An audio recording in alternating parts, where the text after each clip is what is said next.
বর্তমান BADC officer hostel তার mobile বন্ধ, সে পলাতক। স্কিমটা আমরা বিবেচনা করে দেন, আর যদি অত বেশি মানুষ না পারেন তাহলে আমরা নির্বাচনের মধ্যে দিন। বিগত দিনে সবসময় নির্বাচন হয়েছে, আজ 2 বছর ধরে কিছু অসাধু নেতা আছে আর কিছু অসাধু চাকরি প্রশাসনের লোক আছে, এরা টাকার লোভে এগুলারে অবাঞ্ছিতভাবে যারা মনে চায় তারই দিয়ে দেয়, টাকা যার কাছ থেকে পাইব তারই দিয়ে দেবো, যারা সালাই হতে পারবো এটার কোনো মূল্যায়ন নাই। কত তারিখ 4 তারিখে খবর পাইলাম যে স্কিমটা একজনে দিয়ে দিছে, দিয়া ইঞ্জিনিয়ার সব তালা দিয়ে গেছে, আমরা তারা খুঁজা পাইছি। আমি অভিযোগটা বিএডিসি ইঞ্জিনিয়ার আসাদুল হককে বললাম যে আপনার যে গুপির তালুক সেচে যে 3 জন প্রার্থী হয়েছে, এর মধ্যে 5 জন প্রার্থীর মধ্যে 3 জনই এই সেচ প্রকল্পের কৃষক না। আপনারা কৃষকের ভিত্তিতে কৃষককে অগ্রাধিকার দিয়ে আপনারা ম্যানেজার নিযুক্ত করেন। হয় যদি প্রতিদ্বন্দ্বী যদি ম্যানেজ করতে মানে 2 জনকে মিলাইতে না পারেন, 2 জনই কৃষক, এর মধ্যে হলো জামান খান আর হলো হাবিবুর রহমান, ওরা ব্যতীত বাকি 3 জনই কৃষক না সেচের। আপনারা 2 জনকে ডাইকা যদি মিলাইতে পারেন মিলাই দেন, আর না পারলে সেচের মধ্যে নির্বাচন দিয়ে দেন। আমি যখন বাড়িতে আসি শুনলাম 2025-24 অর্থ বছরে 24-25 অর্থ বছরে স্কিম নিয়ে বহু লুটপাট হয়েছে।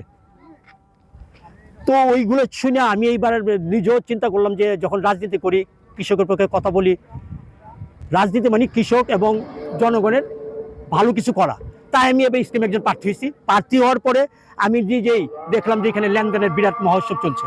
যে স্কিমগুলো থেকে লুটপাট হয়েছে, অর্থ আত্মসাৎ, এদের সাথে যদি আমরা তো প্রশাসনের 2 জন মাল বলছি, রাজনীতি নেতার নাম বলতেছে নাকি, যদি এই হয়ে থাকে তাইলে ওই প্রশাসনই বলো কারা কারা কাদের থেকে টাকা নিচ্ছে, কারা টাকা দিছে, কোন কোন রাজনীতির নেতৃবৃন্দ জড়িত, প্রশাসনের সাথে ধরেই লেনদেন করছে। এই সিদ্ধান্তটা ওরা দেও, কৃষকের টাকা ফেরত দেও, নতুনভাবে লটারির মাধ্যমে অন্যান্য স্কিমগুলো বন্টন করুক এবং আমাদের স্কিম নির্বাচন দেব। বর্তমান বিএডিসি অফিসার হস্টেল তার মোবাইল বন্ধ, সে পলাতক। আমি গেছে বার ওই সিমও গেছিলাম, আমাকে দিছে না দিয়ে একজনে চলছি। এবার আমি গেছি, যাওয়ার পরে বিডিসির কাছে আমি আলাপ করিলাম। বিডিসি বললো আমাকে 1.5 লাখ কোটি দিলে দিব। আমি বললাম ভাই কিছু কম নেন গা, আমি 1 লক্ষ কোটি দিব। না 1 লক্ষ কোটি না। পরে বাদে আমি 1,30,000 টাকা সেরে আমি দিয়ে দিছি। দেওয়ার পরে সে তো আমার কাছে স্কিমও দিল না, আমার টাকাও দিল না। তখন আমি চাইতেছি আমার টাকাও, আমার বিচার চাইতেছি, আমার টাকা পাইতাম, আমি বিচার পাইতাম, আমার স্কিমের নির্বাচন দেওয়ার লাগে আমি আবেদন করতেছি। আমার একটা স্মার্ট সিদ্ধান্তে 25% গ্যাসের খরচ কমেছে। ভাবছেন কিভাবে? সাধারণ গ্যাস স্টোভ বদলে আমি এনেছি আরএফএল গ্যাস স্টোভ। এর সাইন্টিফিক নজল ও ব্রাস বার্নার ক্যাপ সমানভাবে তাপ ছড়িয়ে রান্না করে দ্রুত, তাই গ্যাসও বাঁচায় 25%, টাকাও বাঁচে 25%। আরএফএল গ্যাস স্টোভ নিরাপদ ও গ্যাস সাশ্রয়ী।